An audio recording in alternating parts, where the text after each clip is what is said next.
안녕하세요. 이 영상으로 아마 두세 번 정도 이렇게 인사를 드린 것 같은데, 혹시 저를 아직까지 보신 적이 없으시면은 그래서 간단히 자기소개하고 오늘 강의 이야기 좀 하겠습니다.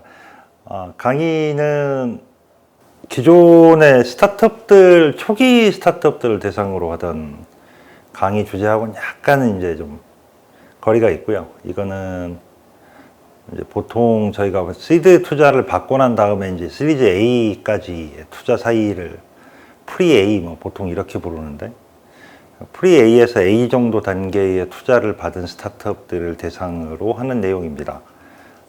제목은 스타트업의 스케일업 진입하고, 그리고 전략적 투자자에 대한 고려에 대한 이야기를 하게 될 것 같고요.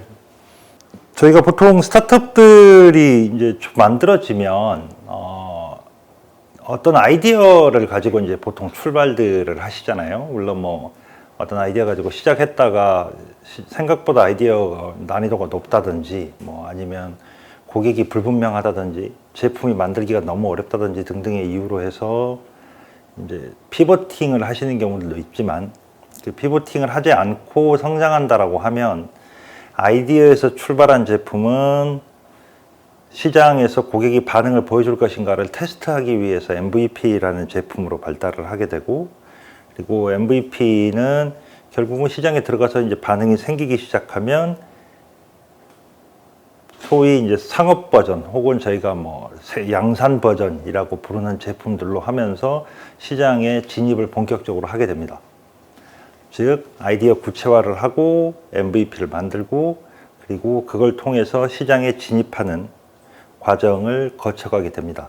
대략 한 1년 반에서, 빠른 기업들은 6개월 만에 시장 진입을 하기도 하지만, 오래 걸리는 기업들은 몇 년씩 걸리기도 하고요. 평균적으로 보면 대략 한 1년 반에서 2년 정도의 시간 정도가 소요되는 것 같습니다. 창업부터 시장 진입을 해가지고 이제 시장에 어느 정도 영향력을 좀 확보할 때까지 대략 한 2년 정도 걸리는 것 같고요. 그 기간이 지나면서 본격적으로 이제 제품 고도화 과정을 거쳐갑니다. 제품 고도화라는 건 제품을 조금 더 좋게 만든다라는 의미도 있지만, 이제 시장에 본격적으로 진입하고 나면 그전에는 경쟁자라고 몰랐던 업체들도 이제 새롭게 경쟁이 생기고, 또 고객이 기반이 너무 작다 보면 고객 기반을 넓히기 위해서 새로운 고객들도 찾아야 하고, 또 이 고객들을 새롭게 만나다 보면 다시 새로운 제품에 대한 요구가 생기면 제품을 좀 더 보강하거나 기능을 추가하거나 하는 것들의 일들이 반복되게 됩니다. 그러면서 사업 기반이 차츰차츰 넓어지게 되는데요. 그리고 이제 그 단계를 거치고 나면 스타트업들이 본격적으로 자기가 진입한 시장에 들어가서 시장 점유율을 얼마를 먹을 거냐, 매출을 어떻게 하면 J커브를 그리게 할 거냐 같은 것들을 고민을 하시죠. 이 단계가 되면 스타트업과 일반 기업이 전혀 다른 회사라고 생각을 하게 되지만, 2단계쯤이 되면 사실은 스타트업도 일반 기업하고 동일한 문제들을 고민하시게 됩니다. 그러니까 어떻게 하면 시장 점유율을 넓힐 거고, 어떻게 하면 단가를 조금이라도 높일 수 있는지, 혹은 원가를 절감할 수 있는지, 인력들은 어떻게 뽑을 거고, 마케팅 같은 것들에 대해서는 비용 효율적으로 어떻게 할 거냐, 이런 고민들을 다 하시게 되죠. 네, 저희가 이렇게 빨간색으로 좀 잘 안 보이실 수도 있는데, 이 빨간색으로 이쪽에 시장 점유율과 매출 확대 추진 부분에 대해서는 이렇게 영역 표시를 해놨는데, 저 부분을 보통은 저희가 이제 스케일업의 시작점 혹은 스케일업 단계에 진입했다라고 이야기를 합니다. 보통 스타트업에서 스케일업이라고 하면 투자 금액으로 기준으로 보면 시리즈 B 정도의 투자를 받으신 겁니다. 시리즈 B 정도면 우리나라 기준에서 보통 한 기업 가치 기준으로 아무리 낮아도 한 200억대는 넘어가는 기업 가치를 가진 기업들이 이제 시리즈 B 정도가 되는데요. 근데 시리즈 B 단계에서 폭발적으로 성장하고 J커브를 그리려면 그 전 단계에서부터 스케일업에 대한 준비들을 해야 됩니다. 그리고 저 단계가 됐을 때 비로소 시드 펀딩이나 프리 A가 아닌, 그러니까 일반적인 재무 투자자들의 투자가 아닌 기업체들과 뭔가 협업을 해보거나 일반 기업체로부터 지분 투자를 받는 것들에 대한 고려들을 할 수 있게 돼요. 그래서 전략적 투자자라고 하는 사람들에 대해서 처음으로 고민하는 시점도 대체로 여기서 보여지는 시장 점유율과 매출 확대를 추진하는 시점과 연결됩니다. 그래서 저 부분에 대해서 기업 스타트업들이 부딪히시는 문제와 그리고 거기에 어떻게 전략적 투자자들이 지원을 해줄 수 있는지에 대한 이야기들을 주로 오늘 드리겠습니다. 이 스케일업 구간까지 한 2년 내 정도의 스타트업의 성장 기간 동안 돈을 보면, 뭐 스타트업은 솔직히 여기 이 시장 점유율하고 매출 확대 기간까지 가도 돈이 없어서 허덕이는 경우가 대부분입니다. 처음부터 흑자를 내면서 굴러가는 스타트업은 정말 드물고요.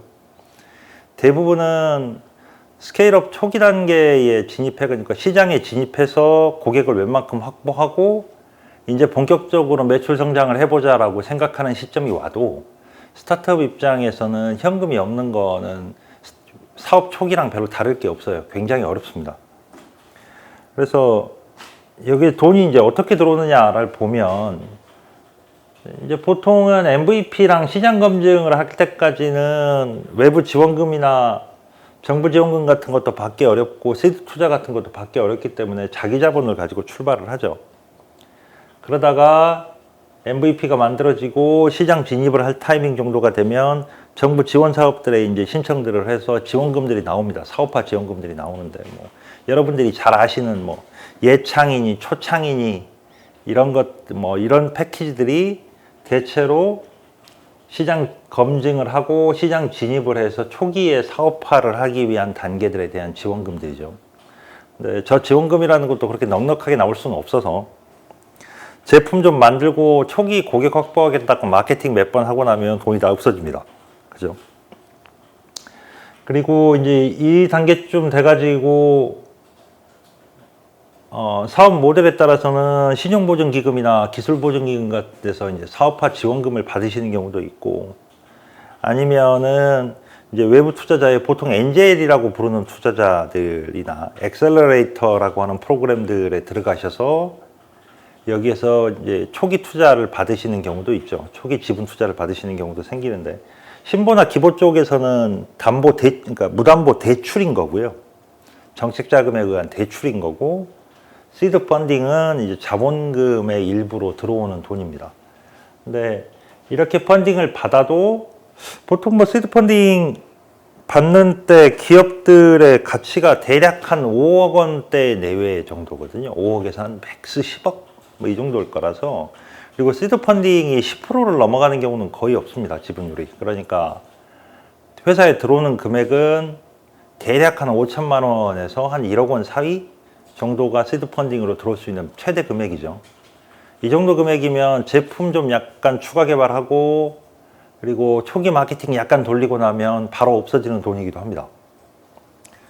그러니까 어떻게든 그래가지고 실적을 만들고 나면 그래서 고객의 어느 정도 확보가 되고 나면 그때 어떻게든 다시 외부 투자를 또 받아야 돼요. 그래서 보통 이제 이 타이밍에 저희가 이제 외부 투자를 받는 걸 보고 프리 시리즈 A 혹은 뭐 프리 A라고 부르거나 아니면 저 타이밍에 이제 사업 모델이 정말 괜찮거나 기술이 정말 좋아서 바로 대규모 투자를 받으시게 되면 시리즈 A라고 부르는 펀딩들을 받게 되죠.